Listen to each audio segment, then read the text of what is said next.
and his whole approach. Also, do you think Megan is going to make a statement on her end regarding her baby announcement? Because we've seen MGK post it, but a lot of people are curious as to why Megan still hasn't. But let me know all your thoughts in the comments down below. I love you guys so much, and as always, I'll see y'all in the next one.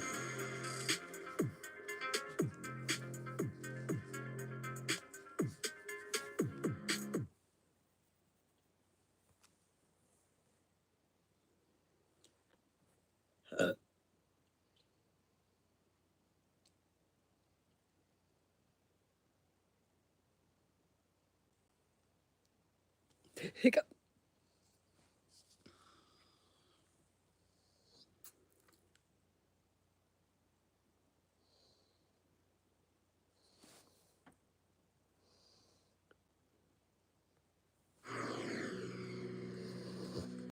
It was October 2021, and a happily married couple were driving into rural Vermont to celebrate their one-year wedding anniversary. Joseph and Emily had planned a 2-day trip with some family members, traveling up in their camper van, which they'd affectionately named Roaming Rosie. But what appeared to be a picturesque vacation would soon turn into a nightmare. This perfectly planned trip took a sinister turn when on the second day, Joseph showed up to breakfast without Emily. She wasn't seen all day. When his family asked, he just said she wasn't feeling well, or that they just had a little fight. But back in the camper, something awful had occurred. That's it. You're dead. That's it. You're dead, she said to me. Then seeing her start to pull her pistol out from under her pillow, because these are people who sleep with guns under their pillows. The fight they'd had wasn't little at all, and it had ended in the worst way possible. A missing wife, a camper van that was supposed to be a home, and 8 trash bags. This is the horrifying case of Joseph Ferlazzo. Joseph and Emily started dating in the early stages of the pandemic in 2020. Emily was 20 at the time, while Joseph was 40. Born in July 1999, Emily was a New Hampshire native with a bright future. She was born when her mom was still a freshman in college, but her mom was determined to give her a good life. Emily had 5 half-siblings and a verve for life. She loved all things creative, but her focus was caring for other people. For this reason, she started at esthetician school. However, she soon decided that her ambitions would best be served as a nurse. She started as a licensed nursing assistant in New Hampshire, which is what she was doing when she met Joseph Ferlazzo. Joseph was born in Pennsylvania. He trained as a tattoo artist, and he moved to Vermont in 2012. He first met Emily in 2018, when she was only 19. Joseph was teaching one of her friends, Lauren, to be a body piercer. Lauren was a nervous piercer, so he suggested she do a piercing on someone she knew and was comfortable with to start. So she brought Emily into the parlor. When she left, I made a comment to Lauren. I said that. I was like, that friend of yours is something special. I said I wouldn't mind making her my next ex-wife. They didn't start dating then. Emily was seeing someone else, and Joseph moved to Maine for a year or so just after this meeting. But when he returned to Vermont in 2020, he got in contact with Emily. He gave her a tattoo, and they started hanging out regularly. She told me she had just broken up with her boyfriend. She dyed her hair a different color. She was extremely flirty, and I was receptive to that. I asked her if she wanted to go have a motorcycle ride and see a tour of some of Vermont. Perhaps Emily was attracted to Joseph's creativity as a tattoo artist, or maybe his bad boy persona. He was much older than her, and he couldn't offer anything in the way of financial security. When they met, he was bouncing around friends' couches. Rent is expensive in Vermont. I had to get my finances secure so I could regain my independence. Emily was still living in her parents' house in New Hampshire, but she spent a lot of time visiting her friends in Vermont. She had the best of both worlds, the stability of her parents and the social life with her friends. She represented attractive financial security. Soon, the couple became official. And at the end of the summer, they got He's a engaged. hobosexual. There was finally enough money in A man the who gets in a account to relationship for a afford, place to live. first, last, and security, and we found an apartment. Emily could always fall back on her parents if all else failed. But this whirlwind relationship wasn't without its critics. When they got engaged in September 2020, Emily shared a post on Facebook about negative comments on people's engagements. It read, "When someone gets engaged, buys a house, gets married, has a baby, etc., learn how to say congratulations and that's it. They don't need to hear, 'Are you sure you're ready for that? Because baby, I have Same some thing, stories.' hobosexual. Or, 'Why y'all didn't get a smaller house to save money? Because when we did it, we struggled.' Or, 'You don't need any more kids.' It's not your life to live. Y'all keep your negativity to yourselves. Everybody's outcome will never be the same." She added a comment that read, "At everyone." The post implied that people had been commenting on her engagement to Joseph, criticizing it. He was twice her age, and they'd only been dating for 4 months. It was unsurprising that her friends He and was relatives had things to preying say on you, about it. girl. But she A ignored 40-year-old them, man and knows October better. 2020, The reason he's dating a she 20-year-old married is because women his age Together, refuse Joseph to and date Emily him. bought an old bus That and should be a started red flag in and of refurbishing it, itself. hoping to live in it as a camper van. Early in 2021, they moved it to Emily's parents' property to save money on rent. And also so Emily had more support in navigating her new marriage, which was not turning out as blissful as she'd hoped. Around New Year's Eve, she had expressed her struggles to her mom over the phone. It was a phone call from Emily near midnight stating that she had been in a fight with him and that he had pushed her and she was crying. Did you ever observe any marks on her body? Yes, Did you ever ask her how she got those marks? yes. What did she tell you? The gouges down her chest, she said that she acquired them from their dog. The handprint bruise on the back of her arm, she would not tell me where it came from. Her mom was worried for her safety, but she didn't want to intercede, fearing it would make the situation worse. Having the couple come to live on Emily's parents' property seemed like the safest solution. It would allow them to keep an eye on Joseph's behavior, but not when they went to Vermont. With a population of 1,301, Bolton, Vermont is known mainly as a ski resort. It's in the foothills of the Green Mountains, surrounded by forests and valleys. It's the ideal vacation spot for an outdoorsy couple. But this was to be far from an ideal vacation. Emily seemed nervous about going away with her husband. Did Emily seem excited to leave, to go on the trip? She was excited to see her sister-in-law, but it seemed to be taking longer to get the bus ready. So she seemed, I don't know how to describe it. She wasn't upset, but sort of just. It was understandable, given the problems they'd been having. Far from happy recent newlyweds, Joseph and Emily went on their anniversary trip as a couple close to the breaking point. Stressed about money, arguing constantly, and jealous over each other, as Joseph had been polyamorous until he married Emily and wanted to open their marriage again. Something was bound to go wrong. But Emily couldn't have imagined Polyamorous. just how wrong. Joseph's sister, Nicole, and her boyfriend Ariel also came on the trip. They stayed in an Airbnb in Bolton to celebrate Ariel's birthday as well as Emily and Joseph's anniversary. Both couples arrived in Bolton on Friday, October 15th, planning to leave again on Sunday after a pleasant took such a weekend good nap. spent rambling, I slept hiking, hard eating, and enjoying the surroundings. for like 3 It was hours. the first time that Nicole had ever met Emily, even though Emily had been married to Nicole's brother for a year now. She was curious about her brother's wife and invited the couple to the Airbnb on that first Friday night. But late that evening, Joseph texted her to cancel. Maybe something was off, or maybe the couple were just tired after their journey from New Hampshire. It didn't matter, they'd all see each other again tomorrow. Instead of going inside and spending time with his sister, Mr. Ferlazzo and Emily argued.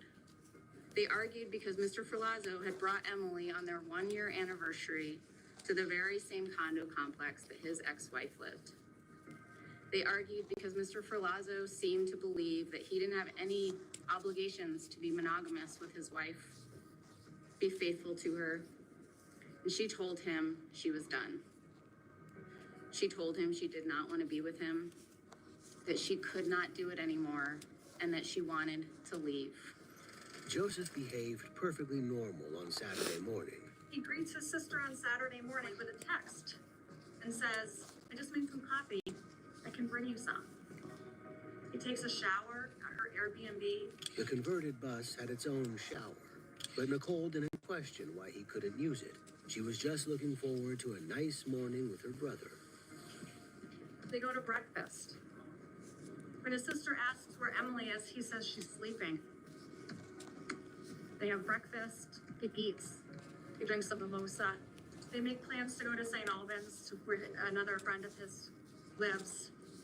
He gives his sister a tattoo. They go out to dinner that night in St. Albans. To be honest, he seemed fine the whole weekend. I mean, obviously, like he did tell me, like that they fought at one point, and that she ran off. But during breakfast, he seemed fine. Every married couple has their tips. The way Joseph described this fight, it sounded dramatic, with possibly catastrophic implications for their marriage, but not violent. He basically just said, that they got into a big fight, and that she left the van and ran off, and that she might have maybe met up with a friend or something. But from my understanding, I didn't really understand their relationship. All I understood is that they might have fought often, and he just seemed very distraught that she ran off. Joseph and Emily's fights were apparently a normal occurrence. What wasn't normal was that Emily had run off. Joseph appeared emotionally distant and out of it all day, which Nicole just attributed to the fight. Maybe he was just worried about his wife and the state of his marriage, which was still so recent. That evening, Joseph moved the camper van to a friend's place in nearby St. Albans, and the three of them went to a party. There was still no sign of Emily. Also at this party was an off-duty police officer. Nothing about Joseph's demeanor struck her as out of the ordinary. Who was hanging out at the fire? Myself, Alex, Sarah, Jason, and Joseph. Did you see Mr. Ferlazzo's van parked on the property? Yes. Where was it parked? It was next to the driveway, a little bit back. You could see it from where we were sitting at the fire. Was Mr. Ferlazzo drinking? Not that I recall. Was anybody using drugs? Yes. Who was using drugs? Joseph. Do you know what drugs he was using? It appeared to be marijuana. And why did you think that? He was smoking out of a bong. How do you know what a bong is? Life experience and law enforcement experience. Can you describe Mr. Ferlazzo's demeanor during the evening? He was very relaxed, casually engaged in conversation. How long were you hanging out with him by the fire? I think it was about 4 hours. During that 4-hour period of time, were you talking with him? Yes. What were you talking about? We talked about our jobs. We talked about the camper that he was renovating. He said that he was going to live out of it. Just small talk. And while you were talking, you mentioned, did he tell you what he did for a living? Yes, he said he was a tattoo artist. And when he told you that he was... I won't be losing any of that chain link. So, like I just mentioned, go ahead and more. So, what I'm going to do is be 7 inches, and then one more row. Here's what it looked like once it was finished. So I'm going to go ahead and measure this now and see where we're at. Mine measured out to be 7 inches exactly. So next we're going to start working on the waist area. So my waist measured out to be 27 inches. So what I'm going to do is measure the width of the bottom of my... We talked about our jobs. We talked about the camper that he was renovating. He said that he was going to live out of it. Just small talk.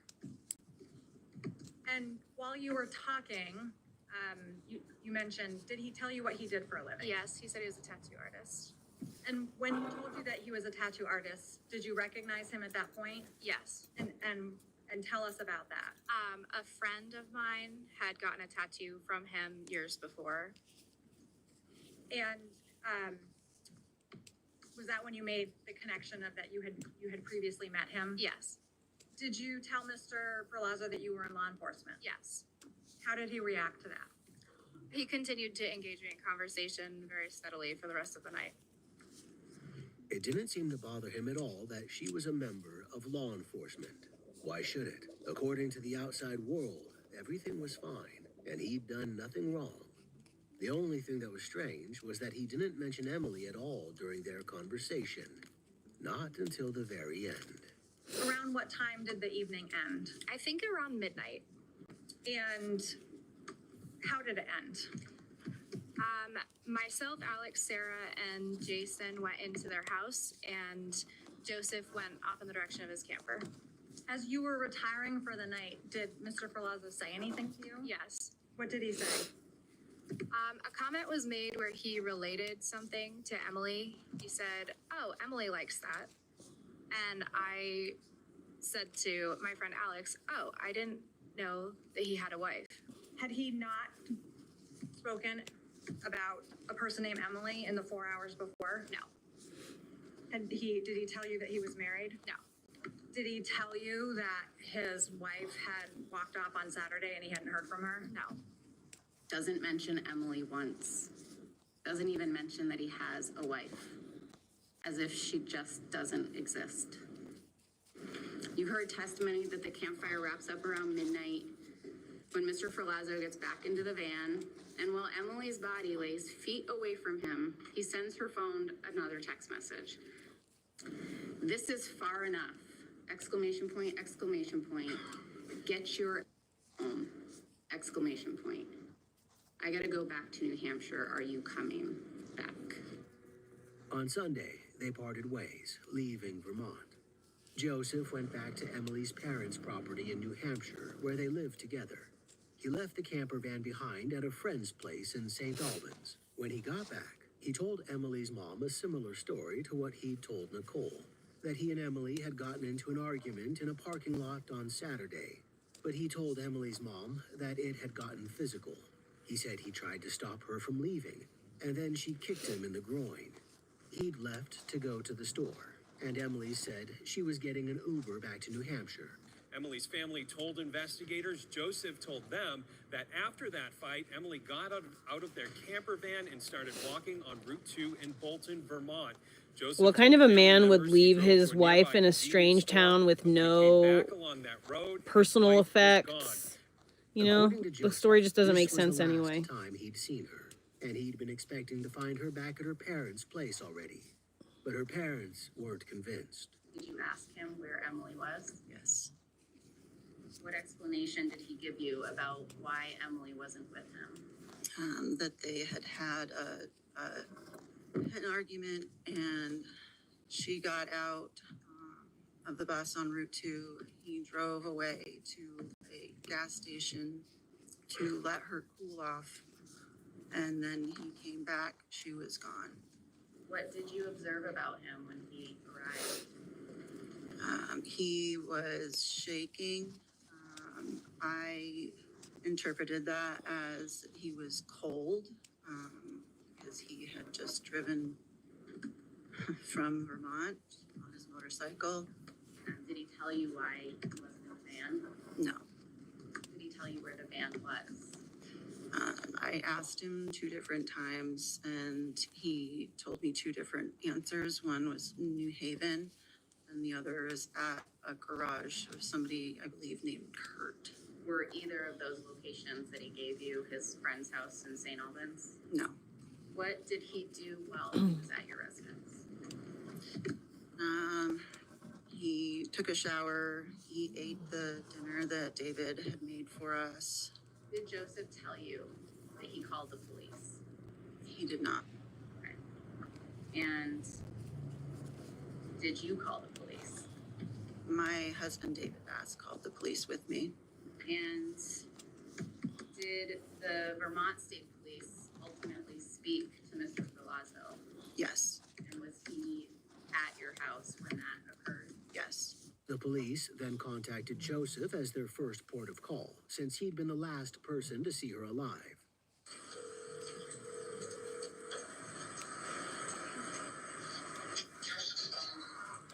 This is Trooper Cody, State Police, looking for Joseph.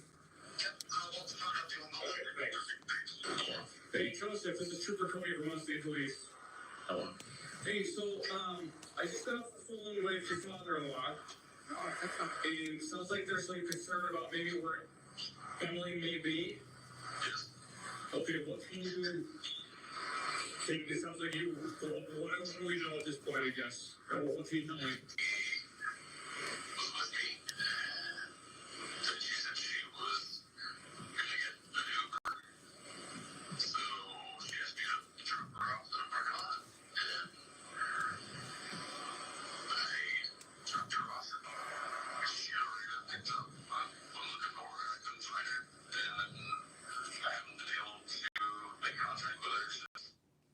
What he did next betrayed a guilty conscience. Emily hadn't just disappeared. He'd done something to her, and now he was trying to cover it up. That night, Joseph turned up at his friend Spencer's house. He wanted Spencer to drive him back to St. Albans to pick up the camper van. But when they got to St. Albans, they found the camper van already surrounded by police. Joseph knew what the police would find. When he saw them, he panicked, and he told Spencer to drive away. What did you think when you saw those police vehicles? Alarm bells went off in my head, and then he said, just go to the end of the road. It was a dead-end road, and he said, turn around. And then I turned around, and he instructed me to drive past the police. Spencer was a good friend, but he wasn't about to let Joseph get away with murder. He demanded to know what was going on. I asked him, what's going on, man? You need to tell me what's going on if I'm going to be driving past a police officer. He responded to me with, there's a lot going on. I wish I could see my grandmother. And then I said, what is going on? He said, Emily is back in the van. I said, is Emily alive? He said, no. And I asked, did you hurt her? And he said, yes. Just then, Spencer realized a fact that would scare anybody. He had a murderer riding shotgun. Scared for his life, he told Joseph to get out of the car, and he phoned the police. Yes, my name is Spencer Lemons. I've got a guy that is going towards St. Albans. He said I did something really bad. I said, what did you do? And he said that his wife is inside that box. And I said, is she alive? And he goes, no. Inside it, they found 8 garbage bags. Those garbage bags contained human remains. He chopped They her the also fuck up. found a Glock handgun underneath the pillows on the bed, and ammunition and a silencer stored in a basket nearby. In a butcher's block in the kitchen, there was a blood-stained knife. There was blood on the mattress and on the wood underneath it where it had been laying, suggesting someone had turned it over to hide the stain. Similar bloody stains were found in the camper van shower, alongside a bottle of bleach and other cleaning materials. All this was the horrifying evidence that proved a murder had taken place. Like, come on, guys. You're gonna kill somebody and you're gonna leave shit. Like, come on. You're dumb. 14 hours later, at around 2 p.m. on October 19th, an officer spotted Joseph at a gas station where she just happened to be buying lunch. He was getting a drink out of the cooler and sort of stepping back from the cooler at that time. Did you recognize the male? When he closed the door to the cooler and he turned around and we made eye contact, I was like, wait, I know this person. In that moment, I couldn't figure out where or why. My brain was still trying to catch up with me. But I knew I recognized him. Okay. And did you ultimately determine? Here's what it looked like once it was finished. So I'm going to go ahead and measure this now and see what I find measured out to be 7 inches exactly. So next we're going to start working on the waist area. So my waist measured out to be 27 inches. So what I'm going to do is measure the width of the bottom of my dress so far and see how far out it stretches at the moment. It's looking like it's 19 inches wide. So I need to make a chain that will reach around my entire waist. So I have 8 inches of length that I need to compensate for. To do that, I'm going to go ahead and reinsert my hook and start making chains until I reach about 8 inches in length. 30. 1, 2, 3, 4, 5, 6. I added about 2 more chains longer than 8 inches just so that whenever I slip stitch this in there, I won't be losing any of that chain length. So, like I just mentioned, go ahead and insert your hook into the opposite corner of your dress and pull your yarn through and slip stitch that. Chain 1, then leave a long enough tail to sew in later at the end of our project.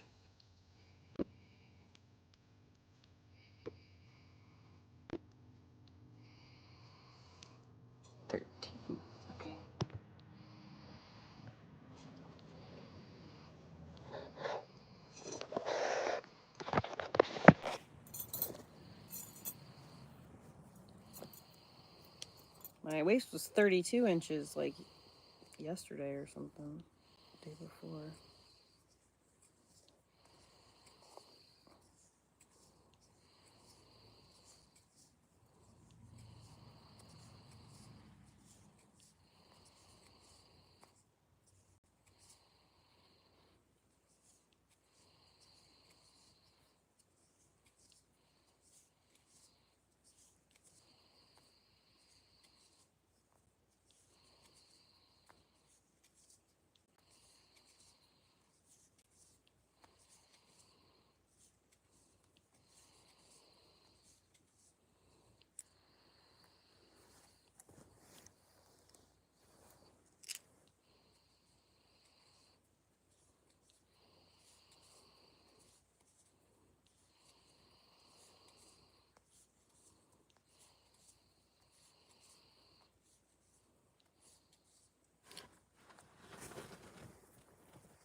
I added about 2 more chains longer than 8 inches just so that whenever I slip stitch this in there, I won't be losing any of that chain length.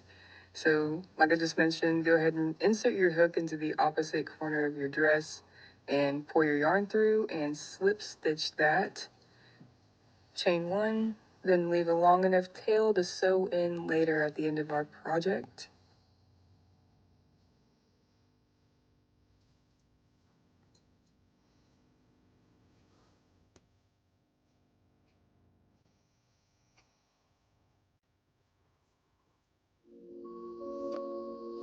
Next, count how many chains you have. I ended up with 29 chains, and then whatever half of that is, you're going to insert your hook. So I'm counting down 14.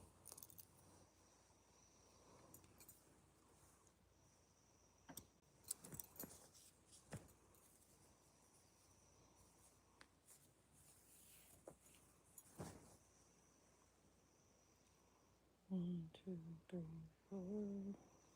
Should go from this way. Damn it, I twisted it. Whatever, it'll be fine.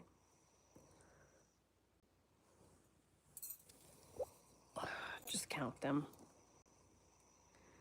1, 2, 3, 4, 5, 6, 7, 8, 9, 10, 11, 12, 13, 14, 15, 16, 17, 18, 19, 20, 21, 22, 23, 24, 25, 26, 27, 28, 29, 30, 31, 32, 33, 34, 35, 36, 37, 38, 39, 40, 41, 42, 43. So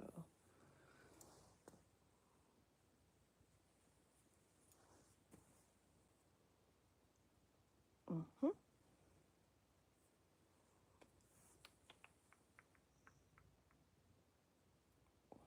2, 3, 4, 5, 6, 7, 8, 9, 10, 11, 12, 13, 14, 20, 21, 22, right? 20, 43 would be and a half, so be like that. Okay.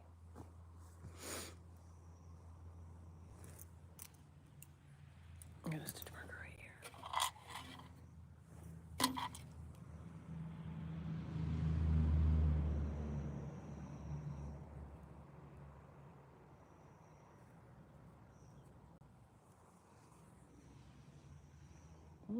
See, it just doesn't feel right, but it's gotta be right.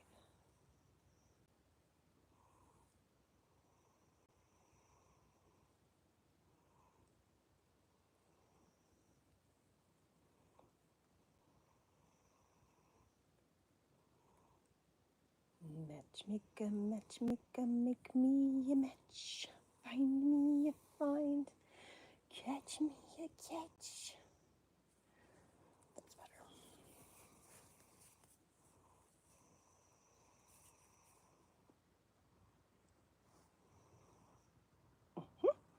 Okay.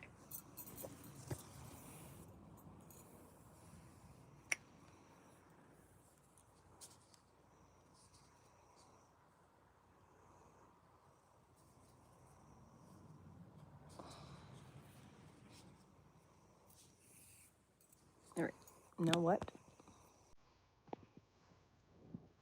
How many times do you press? Because that's going to be my middle point here of my chain. I'm going to insert my hook right there on that 14th chain.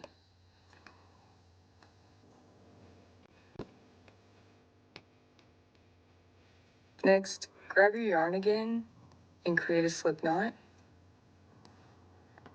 Attach your yarn by pulling a loop through and chaining up 4.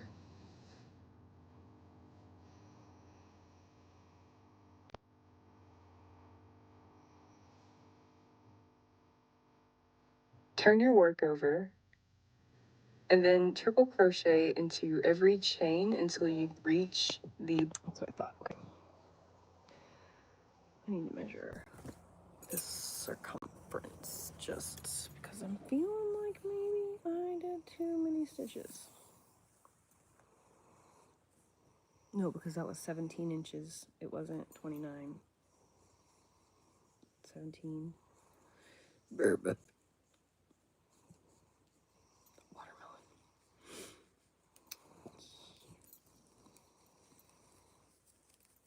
Dude, these watermelon drinks I found, they're called Mela or something like that. Man, they're so good. But watermelon gives me the burpees.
All right, then what? Body of your dress. You're gonna speed this up, right?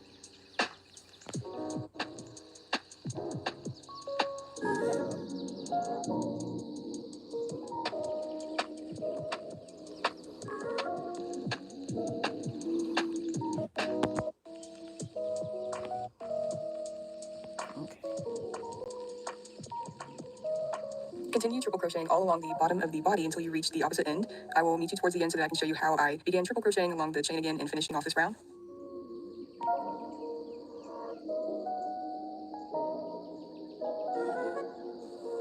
Right now I'm finishing my last triple crochet before I start working on the chain. And I'm making sure that my chain isn't twisted up so that I continue working on it the right way.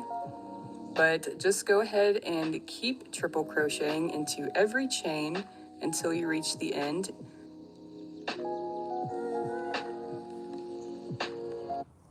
Okay.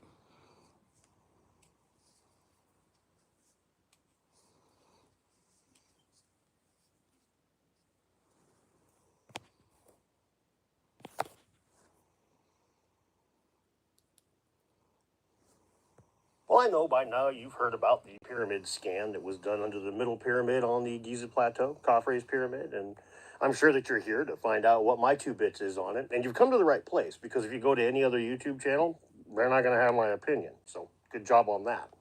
And I could make another cheesy joke here, or I could just start the video. So hi, my name's Dan, and welcome to Dedunking.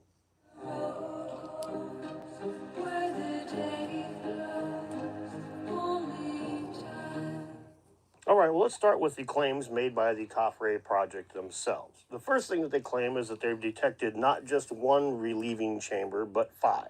Impressive in and of itself, but they go on to claim that there's 8 massive column-shaped chambers, each with a spiral staircase, and 4 huge square platforms where the columns terminate. The total depth is said to be an astounding 648 meters of columns, plus 80 more meters of rectangular platform under the pyramid. They claim to have scanned over 2 kilometers under the bedrock, which is pretty impressive.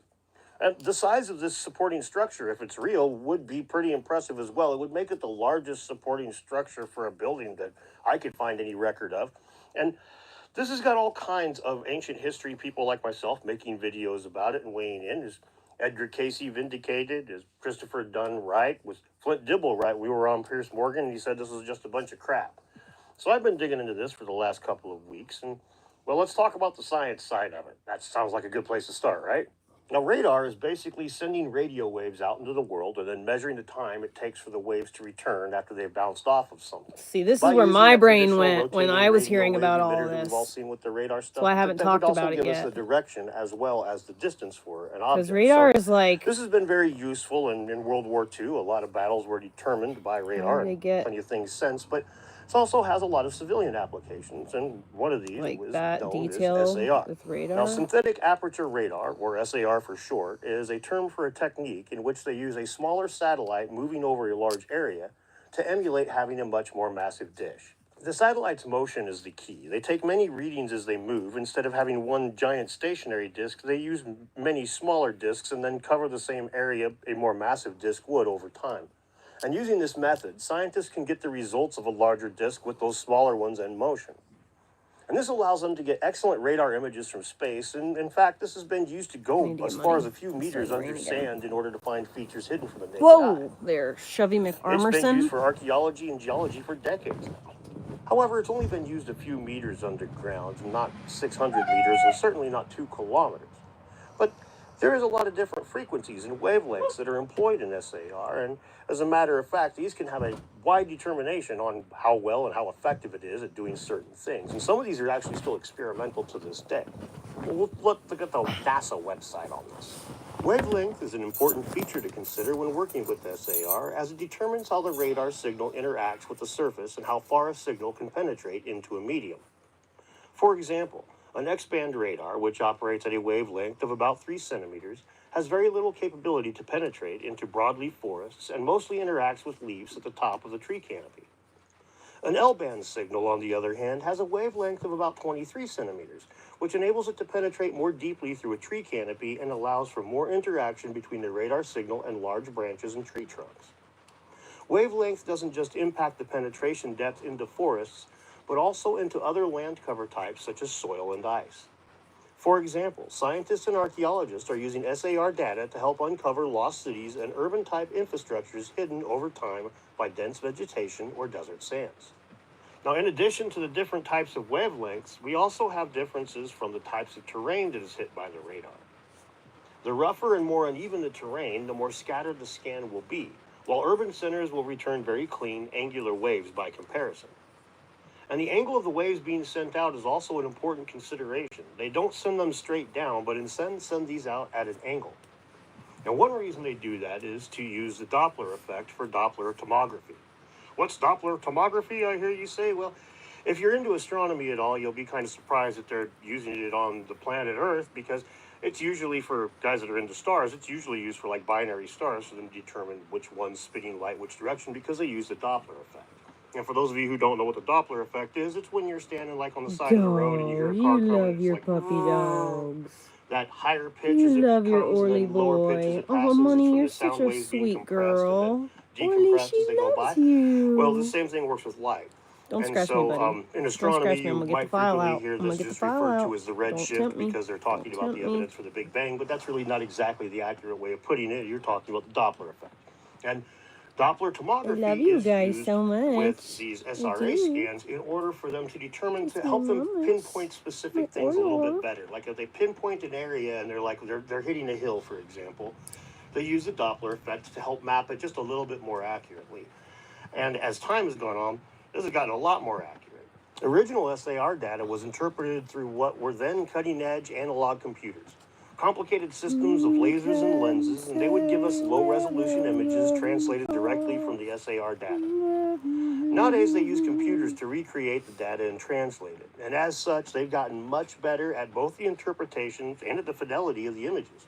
Now, the pyramid scan data is said to use proprietary software, AI-based, to help them better interpret the data. And this is not without basis. There's a thing called interferometry, which is a type of, it's a technique that's used with the SAR scans, and it is something that is, basically they scan the same area a few times, and they use subtle differences that they detect to determine the differences in the topography or the changes in the surface of the soil. And they can do this on a very accurate scale. Here, again, I'll quote from NASA's website. SAR data enables an analysis method called interferometry. When used with SAR, this analysis method is called interferometric SAR, or INSAR. INSAR uses the phase information recorded by the instrument to measure the distance from the instrument to the target. When at least 2 observations of the same target are made at different times, the distance, with additional geometric information from the instrument, can be used to measure changes in the land surface topography. These measurements are very accurate, up to the centimeter level, and can be used to identify areas of deformation following events like volcanic eruptions and earthquakes. And this brings you back to the crochet project and their scan data. Now take the information that I've given you so far and keep that in mind while you listen to this quote. How is it possible to see this deep underground? To probe beneath the pyramids, the team employed cutting-edge synthetic aperture radar imaging combined with a novel Doppler tomography sequence. SAR is a form of radar remote sensing that uses the motion of radar antenna, often a satellite or aircraft, to simulate a large antenna aperture, yielding very high resolution Excuse me, Mom images. Buns, I gotta go and In this case, radar satellites, including Italy's Cosmos, Skymed,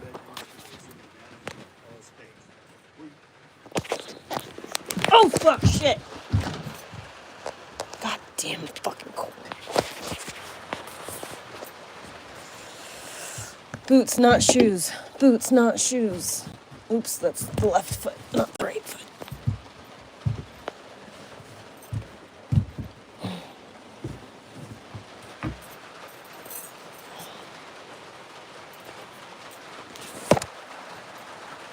Fucking pouring outside.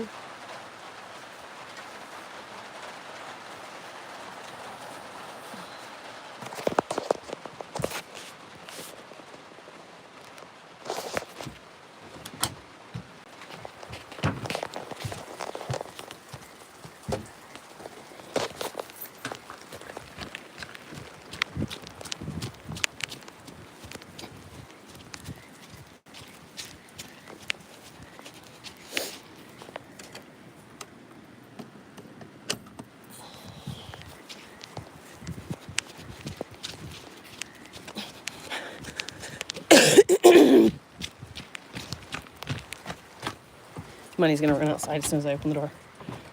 Oh! I knew it. Come on, Mon! Come okay! Come okay! Come on, Money! Come on! Come on! Come on! Okay! I'll give you some food. Are you hungry? Are you hungry? Yeah, she is. You guys are always hungry. Who can? Come on. Some fresh food for you. Oh. Burr. Okay. Back to the cafe. It's a little chilly. I might have to turn on the heater. Do it right now.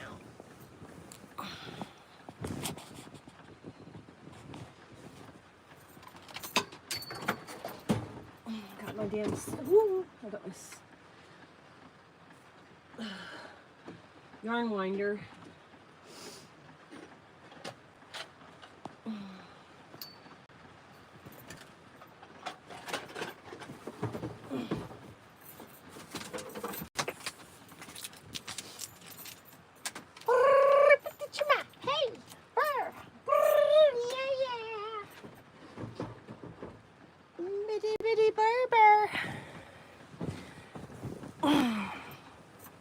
Cada vez que lo voy a gozar. No, no, no. Easy, easy. You know what I found? Today, ironically, the day after I got those damn rotary things in the mail, found the brand new fingernail files that I bought for you fucking month ago. The hell was that? Can you please not knock the TV down and stuff though? That'd be great.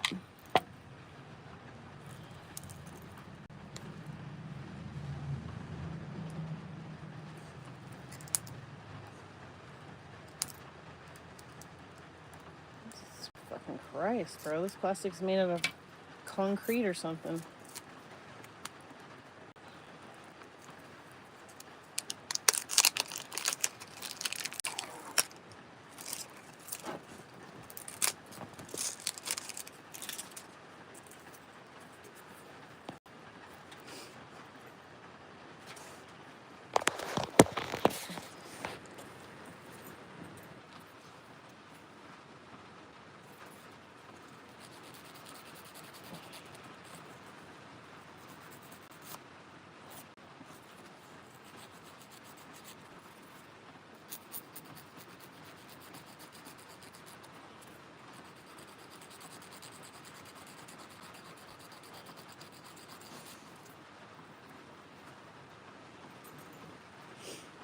This little guy is super sharp.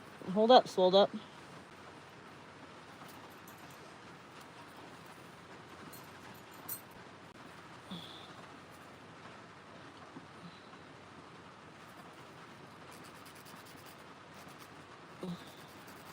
This looks like a fucking snake sharp tooth.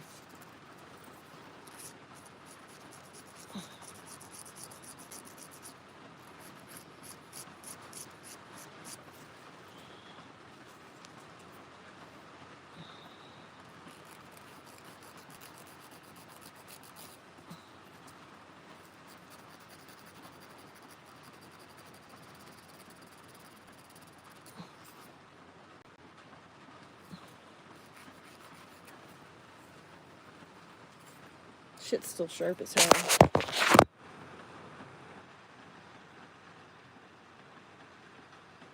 Thank you. Yeah, it does rain here a lot. But not nearly as much as it used to. Like, it apparently used to rain. Like, Oregon is, like, known for being, like, just, like, cloudy all the time. But when I think of that, I really do think of, like, Seattle. But I mean, shit, every time I've ever been to Seattle even, it's been sunny and pretty and nice.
Got into what I was doing, forgot to hit play. Used to scan the Giza pyramids from orbit.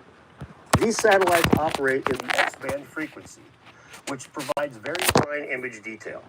Typically, radar signals at such high frequencies Why would penetrate only a an few animal meters into who's dry fine ground need at to go best, to meaning why conventional would SAR anybody need would to go to only a map doctor? surface features. Unless you're vaccinating someone, like, why would you need to go to the doctor? You know what I mean? Like, we existed for millennia before doctors even existed. And we did just great. Actually, we had healthier teeth and healthier bodies. I don't trust the doctors.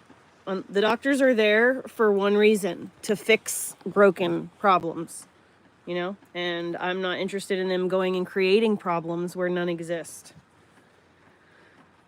And I mean, like, you know, I'm not a wealthy person, so I can't worry about things and, like, maintain, like, there's things when you're poor that you just gotta, like, you either survive or you don't. Like, there's not, you know, it is what it is. The key innovation by Beyonde and Malonga was to overcome this limitation by analyzing the microvibrations of the surface rather than relying on direct wave penetration. If I ever find This myself radar in a technique, situation described where in the 2022 financially I can Remote afford to Sensing take Journal my paper, animals to the exploits the vet for natural, tiny maintenance, vibrations of the like I pyramid will. and I would also subsurface pay to rock get him induced by groomed, ambient but I seismic can't, waves, so I essentially don't. the background hum of the Earth. As seismic energy passes through and around the pyramids, it People creates do things microscopic different. movements I on live the out in order the of country. millimeters or We don't less do things the in both same out solid rock in the and woods any as you do in voids, the empty city. spaces Don't underground. come in here and do that shit, The honey. SAR You need to go satellites, outside. imaging the site Do you wanna go repeatedly, outside? can detect these micro movements as subtle Hey, phase stop shifts chewing or on Doppler wires. frequency shifts in the radar Come on. echoes. All right, So come this on. is Come on, come on, basically come on. them building off of the foundation that they already have. This seems to be kind of the next logical step for this SAR stuff, right? Come on. And in addition to that, the scan team, they have provided some images of the interior of the pyramid and some of the features there, and that does seem to show that they're able to penetrate more than just a few meters of soil. They're shooting through the walls of the pyramid. That's a lot of limestone there. Furthermore, the team claims to have scanned the Gran Sasso Physics Laboratory, which is 1.4 kilometers underground, and they provide compelling data to back this up. But the software that's used to interpret this is proprietary, and this does cause an issue when it comes to peer review or even just amateurs looking under the hood of these scans. You know, I also don't have access to the software, so I can't really look under the hood of it any more than I'm doing right here. I can't interpret their data the way that they did because I don't have access to the software. Now, as I said on Pierce Morgan, though, there is something worth mentioning here. I'm not trained to interpret these types of images, and neither was anybody on the panel there, and most people commenting on this aren't. So, now, you can look at it and say that you're skeptical, but I would also point out that if I was to present sheet music here, like I said on Pierce Morgan, if you look at the sheet music, you look at it and you're like, that's lines and dots if you don't read music. But if you do read music, well, now you're hearing Pink Floyd, right? So there is, you know, we do have to kind of take this with a grain of salt. With the experts are the people that should be looking at that data and telling us what it is more than our lay people eyes, in my opinion. But before I get too much further into my opinion on the scans themselves, I do want to mention the one person's work that I think was the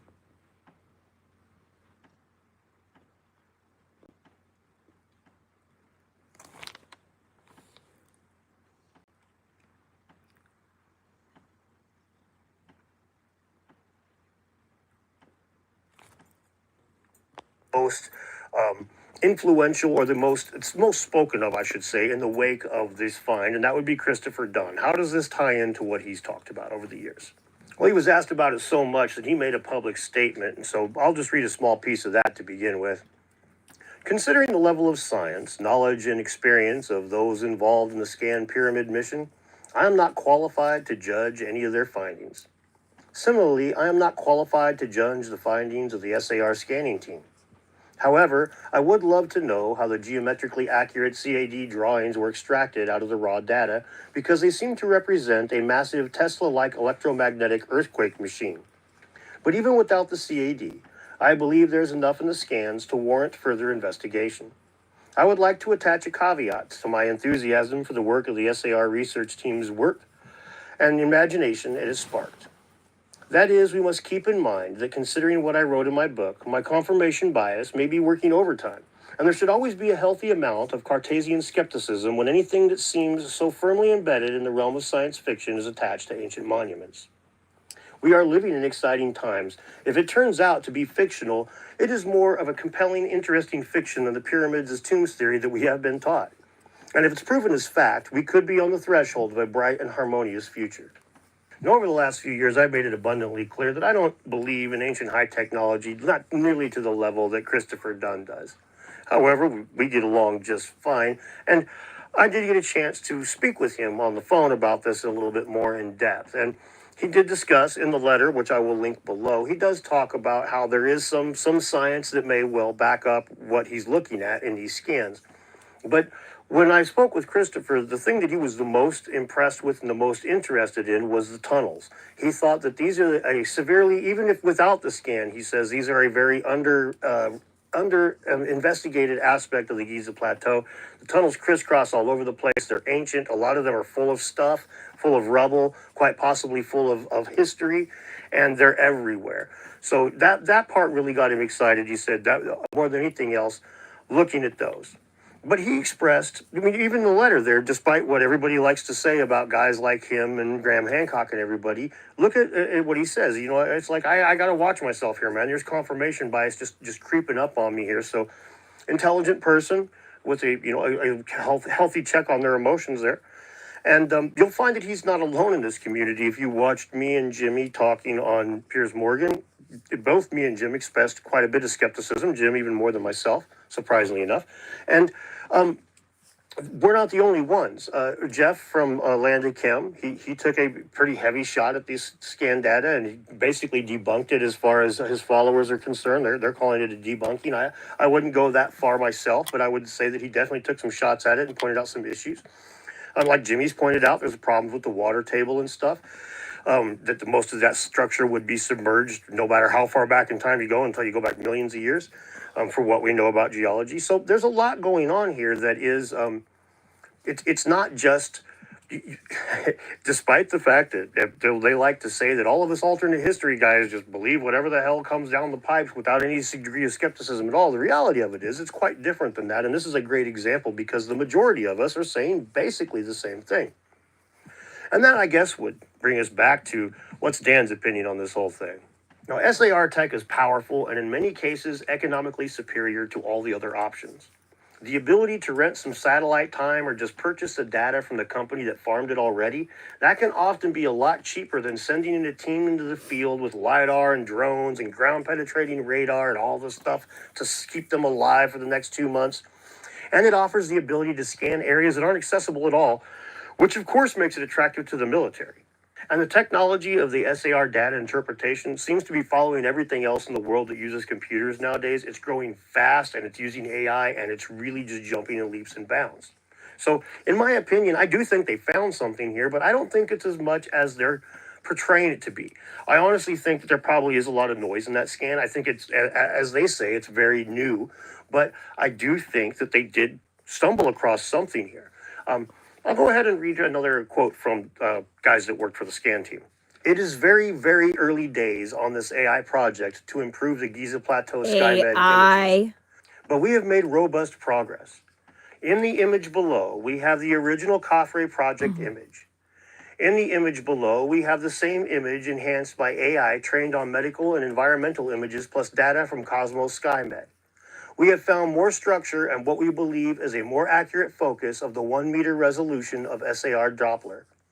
The model has hundreds of thousands of training images to get better results. Is really what I'm The AI model we are training has 71% certainty this area has tunnels that connect to the circular structures. Height is estimated to be about 25 feet, and the deviation from level is only plus or minus 2 feet. We are working on getting better results from the spiral structure as imaged in the specimen below. The difficulty is getting the training data to understand it. I have some ideas. However, it is absolutely certain this structure is present down to 2 miles or more. So while the AI is certain that there are these structures down there, the people involved are less certain. They say that it's still the early days of this scanning. And here's the thing. As I said, this is very lucrative software potentially. And I personally am of the opinion that this is a way for them to advertise this. This is a way for them to get more money for it. If you go look at their homepage, they have that underground laboratory that they found in, or that they scanned in Italy, right on the front page, showing you immediately that they were able to scan something that they know exists. They're trying hard to make this a marketable product, and it makes sense as to why. I mean, good Lord, that would be so cheap. If they could effectively do what LiDAR does from space and do it with the same degree of accuracy that we would get, or close to it, we would get with a team of people on the ground with drones, that would be so cheap. So I could see where these guys are trying to push this whole thing forward. And now if you read the 2022 paper, it does show images, like I said earlier, of the inside of the pyramid. Now, it shows 5 of that relieving chamber, and this is something that actually is funny. Me and Christopher Dunn agreed on. We both think that's probably ghosting, that it's probably their image being doubled or tripled because of either the AI. I mean, we've all seen how AI handles hands and stuff in the AI images, so it could be that kind of thing where the AI is just because it's still new and learning, or it could just be that the radar, the SAR imaging ghosted itself or something. It's tough to say for sure. Again, I don't read this kind of sheet music, but it is an interesting point that both me and Chris are like, yeah, no, I don't think so. I think 5 relieving chambers is probably inaccurate. I think a lot of these things I think are probably getting blown way out of proportion. And I don't think it's the team necessarily that's doing it. I think it's the early days of this AI scan data. But I do think there's something there. I think that they found something. And that's pretty interesting. Let's be clear. And I really, like Jimmy said when we were on Piers Morgan, I would like to see some people dig down there. Now, whether or not that'll happen, we already know that's not going to happen. But it would be nice. It would be nice for us to see what's actually going on down there. Because as they fine-tune this technology, perhaps we will be able to get more.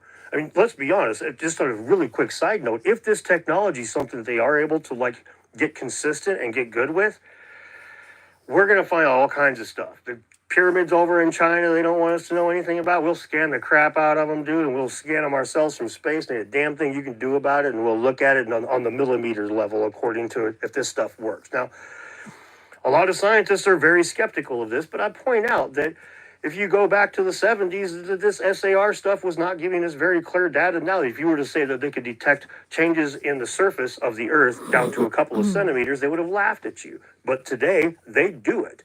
And the next lot, and they do it with computers scanning the same area multiple times, very similar to what they're talking about in this. So it's interesting to me. I'm not one to dismiss this out of hand like so many other people are. I honestly think it's the burgeoning days of this technology, and they're just kind of jumping the gun to get funding. Because honestly, a lot of people, a lot of companies are probably looking at this and going, wow, if that actually does work, holy shit. Now, that's, again, that's a little speculation on my part, but you did come here for speculation on my part because, again, I don't have access to the software to translate the data that they did. However, I think that I have presented a good enough case to show you that the dismissal of this out of hand is premature, as is the acceptance of this as a 2-kilometer deep craziness mess of pillars and tunnels and platforms and everything. We should probably get more data before we hang our hat either direction on this. And as usual, I know that's less exciting than sewing everything shut and saying, well, there it is, boys. Have a good evening. Now you know. That's not how it works, man. That's not how science works. That's certainly not how archaeology works, especially when it comes to the pyramids in ancient Egypt. I thank you a lot for watching. I want to point out I'll be in Sedona, Arizona here in a little bit less than a month. Me and Graham Hancock and Jimmy and Randall and a bunch of other people are going to be there. It's Graham's one-time speaking engagement here in the United States this year. Probably come check it out. I'll be there. I'll also be at the Cosmic Summit in the early June down in North Carolina, and I'll be speaking there as well. So links to both of these things are down below, and you can find me there. And thanks a lot. There's also links to support the channel down below. I appreciate you watching, and we will see you next time. The most hated live streamer has officially ran out of money, and he's currently stuck in Korea having to deal with all of his criminal trials. More charges are being dropped on him, and he's been banned from the only platform that paid him enough to make all of this worth it. So, what did he do? He decided to go to one of the largest creators on Kick.